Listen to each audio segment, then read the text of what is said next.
Hello student, आज मैं video class 9th के विद्यार्थियों के लिए बना रहा हूँ और इस वीडियो में हम चर्चा करेंगे हिस्ट्री के बारे में। और क्लास 9th में हिस्ट्री का जो पहला चैप्टर है उस चैप्टर का नाम है फ्रांसीसी क्रांति। तो फ्रांसीसी क्रांति क्यों हुई इसके बारे में हम चर्चा करेंगे। तो सबसे पहले हम उस टॉपिक को उठाते हैं कि फ्रांसीसी क्रांति हुई क्यों, कारण क्या था। तो फ्रांसीसी क्रांति के बहुत से कारण थे। सबसे बड़ी जो कारण थी वहाँ की जैसे सामाजिक कारण, लेकिन सबसे बड़ी कारण थी आर्थिक कारण। आर्थिक कारण यानी कि उस समय जब फ्रांसीसी क्रांति हुई तो उस समय फ्रांस बहुत या कह सकते हैं एकदम कर्ज में डूबा हुआ था। और कारण क्या था? तो कारण यही था कि जब लुई 16वां फ्रांस के शासक बने और वो फ्रांस के शासक बने 1774 में। तो जब लुई 16वां फ्रांस के शासक बने उस समय उनकी उम्र मैक्सिमम 20 वर्ष थी। और जैसे ही वो फ्रांस के शासक बने उसके तुरंत बाद उन्होंने ऑस्ट्रिया की राजकुमारी मैरी एंटोइनेट से शादी कर ली। उसके बाद से जब वो शासक बने तो उस समय जो राजकोष था फ्रांस का एकदम खाली पड़ा हुआ था। ठीक, तो वो अपने मतलब राज्य को की सैनिक जो व्यवस्था थी उसको सुदृढ़ बनाने के लिए उन्होंने कर्ज लेना शुरू किया। उसके बाद धीरे धीरे जैसे ये होता है कि अगर किसी के पास कम पैसा है तो उसी के हिसाब से वो अपना व्यवस्था कर लेता है। ठीक, लेकिन वो ऐसा नहीं था। उसके पास पैसे कम थे लेकिन उसके पास खर्च बहुत अधिक थे और उसी को कंट्रोल नहीं कर पाया, जिससे फ्रांस की आर्थिक स्थिति बहुत ही दयनीय हो गई थी। तो सबसे पहले आप लोगों को एक बात बता दें कि फ्रांस ने क्या किया था। फ्रांस ने अमेरिका के 13 उपनिवेशों को ब्रिटेन से आज़ाद कराया। जब लुई 16वां फ्रांस के शासक बने तो उन्होंने 13 उपनिवेशों को अमेरिका के ब्रिटेन से आज़ादी दिलाई। और उस समय जो खर्च आया था फ्रांस के ऊपर वो आया था 10 अरब लिब्रे। हमारे इंडिया की जो मुद्रा है वो है रुपया, लेकिन उस समय फ्रांस की जो मुद्रा थी वो क्या थी? लिब्रे। तो 10 अरब से अधिक लिब्रे का खर्च आया। उसी वजह से धीरे धीरे क्या हुआ, उसका आर्थिक स्थिति बहुत ही दयनीय हो गया था। अब बात करते हैं हम वहाँ के समाज के बारे में। तो फ्रांस में जो समाज, जैसे वहाँ के लोगों को 3 स्टेट में बांटा गया था।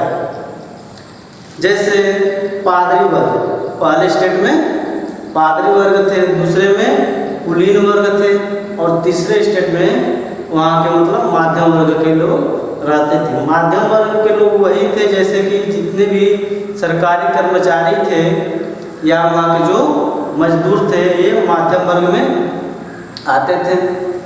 तो इन लोगों का काम क्या था, जैसे पादरी वर्ग के जो लोग थे उनको फायदा ये था कि उनके ऊपर किसी भी प्रकार का कर नहीं लगाया जा रहा था, उनसे कोई कर नहीं वसूला जाता था।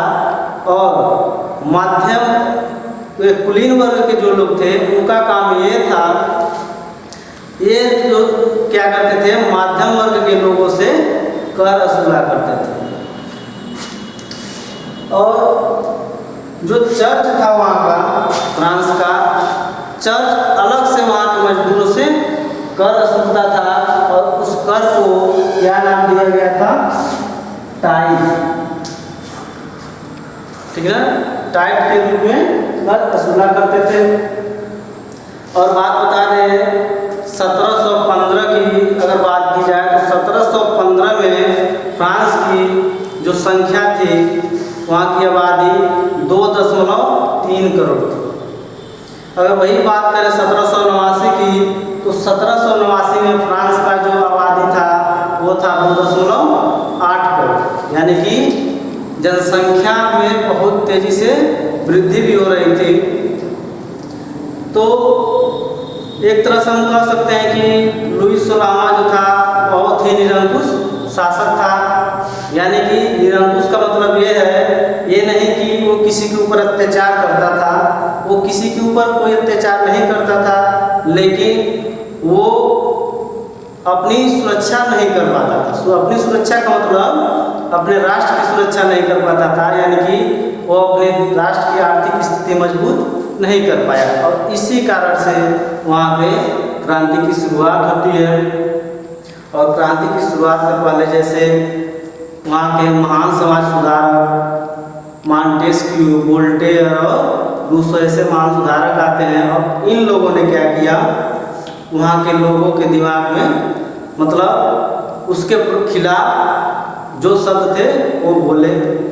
इससे वहाँ के लोगों को क्या हुआ, उनको ऐसा लगने लगा कि ये हम लोगों के लिए अच्छा नहीं, लुईस 16वां अब इस राष्ट्र को चला नहीं सकता है।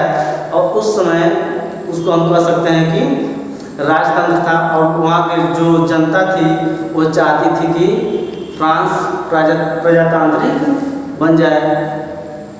और 1789 में क्या होता है, फ्रांसीसी क्रांति की शुरुआत होती है, और उस समय इनको लुईस 16वें को गद्दी से हटा दिया जाता है।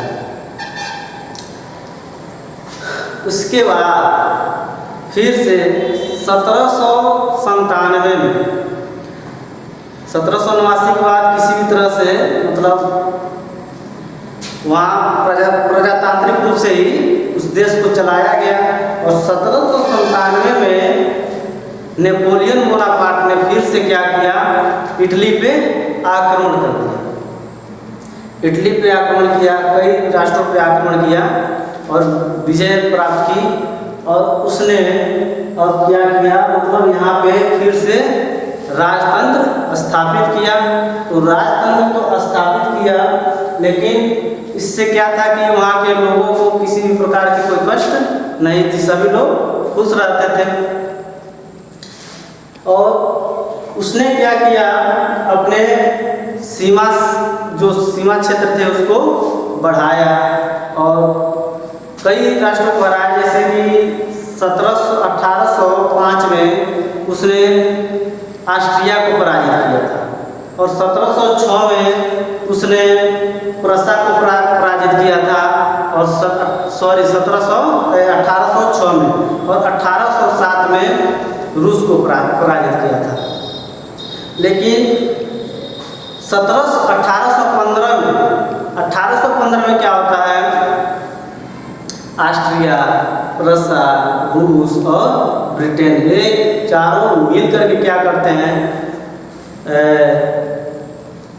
नेपोलियन बोनापार्ट को पराजित कर देते हैं। तो आप लोगों से बता दें कि जैसे लुईस 16वां जैसे ही गद्दी से हटता है, जैसे उसका शासन समाप्त होता है, उसके बाद वहाँ के लोगों ने संविधान का प्रस्ताव रखा। 1791 में संविधान का प्रस्ताव रखा गया, उसका प्रारूप। और 1792 और 93 में क्या हुआ, संविधान का मतलब दर्जा प्राप्त हुआ। तो उसमें क्या था, जैसे लोगों को कुछ अधिकार प्राप्त हो गए थे। और जब फ्रांसीसी क्रांति हुई तो उसका एक और कारण था। कारण ये था कि लुईस 16वां ने आर्थिक स्थिति मजबूत करने के लिए क्या किया था, लोगों से जो कर वसूला जाता था उसको और बढ़ा दिया, ज़्यादा कर वसूलने लगा, जिससे वहाँ के लोग परेशान थे। और 1789 के बाद जब वो गद्दी से हट गया तो उस समय क्या हुआ, जो पादरी वर्ग के जो लोग थे, कर वसूलते थे, उनको मना कर दिया गया। और जितने भी चर्च वाली जो संपत्ति थी सबको क्या हुआ, सरकार ने जब्त कर लिया। और वो जो प्रॉपर्टी थी वो 20 अरब लिब्रे की।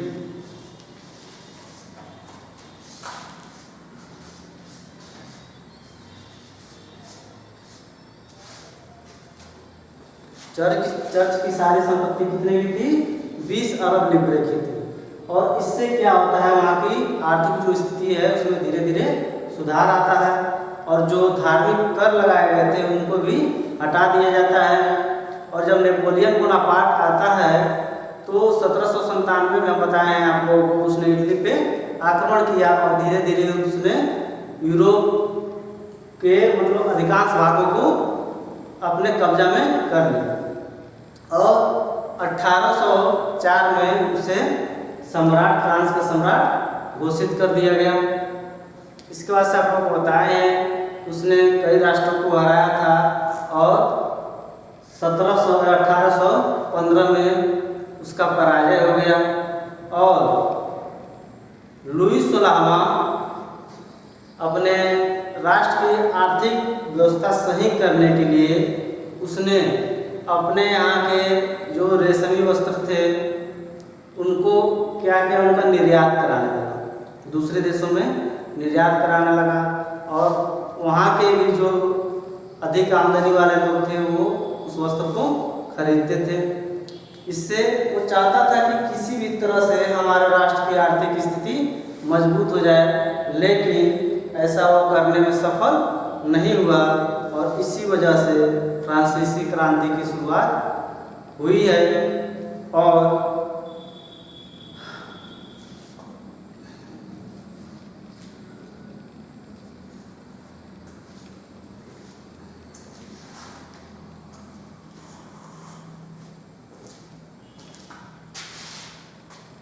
तो स्टूडेंट आज के लिए इतना ही।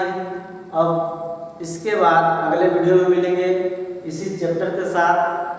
ये वीडियो काफ़ी लंबा हो चुका है, इसीलिए हम सोचते हैं कि अब यहीं पे विराम किया जाए। अब आप लोगों से मिलते हैं अगले वीडियो में, तब तक के लिए धन्यवाद।